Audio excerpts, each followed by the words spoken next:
अमेरिकी राष्ट्रपति Donald Trump ने एक ऐसा फैसला लिया है जो अमेरिकी किसानों की लागत घटाने के साथ साथ घरेलू स्टील और एल्यूमिनियम इंडस्ट्री को भी सीधा फायदा पहुंचाएगा। लेकिन दुनिया उनके फैसले से हैरान है। दरअसल फार्म इक्विपमेंट्स और मोबाइल इंडस्ट्रियल मशीनों पर टैरिफ ट्रंप सरकार ने घटाकर 25 से 15% कर दिया है।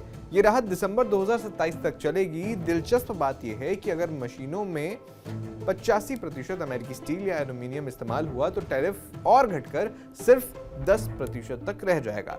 ये ऐलान 1 जून 2026 को व्हाइट हाउस से जारी प्रेसिडेंशियल प्रोक्लेमेशन के जरिए किया गया। नया नियम 8 जून 2026 से लागू होगा। ट्रंप सरकार का कहना है कि इससे किसानों की खेती सस्ती होगी, इंडस्ट्रियल गतिविधियां बढ़ेंगी और अमेरिकी मेटल प्रोड्यूसर्स को मजबूत सपोर्ट मिलेगा। अब सवाल यह है कि इससे भारत को क्या मिलने वाला है। पहले इस फैसले के मुख्य पॉइंट्स क्या हैं वो समझ लेते हैं। फार्म जो मशीनरी है जैसे कंबाइनर, हार्वेस्टर, ये जो उपकरण हैं इन पर 15% टैरिफ रहेगा। इंडस्ट्रियल उपकरणों जैसे बुलडोजर और इस तरह की मशीनें, इन पर भी 15% टैरिफ रहेगा, यानी 25 से घटाकर 15% कर दिया गया है।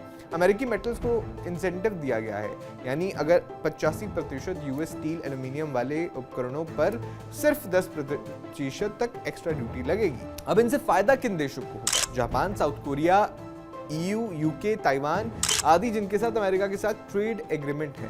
कनाडा और मेक्सिको को USMCA के तहत स्पेशल छूट दी जाएगी। तो सवाल ये बनता है कि भारत इसमें शामिल है या नहीं? जवाब है नहीं। दरअसल भारत इस खास टैरिफ कट में शामिल नहीं है। ये राहत मुख्य रूप से उन देशों के लिए है जिनके साथ अमेरिका के मजबूत ट्रेड एग्रीमेंट है। भारत के साथ जो हाल ही में ट्रेड वार्ता हुई है जिसमें रेसिप्रोकल टैरिफ 18% तक आ गया है, लेकिन ये फार्म और इंडस्ट्रियल इक्विपमेंट वाला सेक्शन यानी 232 वाला सेक्शन, ये छूट भारत पर लागू नहीं होती है। वैसे आपको बता दें कि अमेरिकी किसान लंबे समय से महंगी मशीनरी की शिकायत कर रहे थे।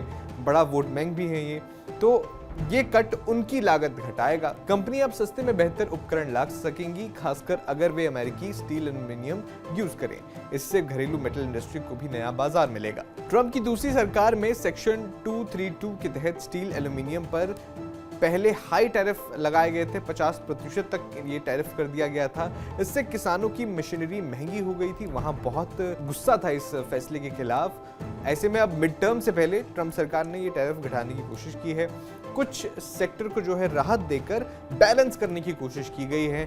कुल मिलाकर अमेरिकी किसान और मैन्युफैक्चरिंग के लिए एक अच्छी खबर है, लेकिन भारत को इस फैसले से सीधा फायदा नहीं मिलेगा। 2027 के बाद ये टैरिफ फिर से बढ़ सकते हैं, क्योंकि 2026 के अंत में मिड टर्म खत्म हो जाएंगे, चुनाव के नतीजे साफ हो जाएंगे। उसके बाद हो सकता है ये टैरिफ फिर से बढ़ा दिए जाए।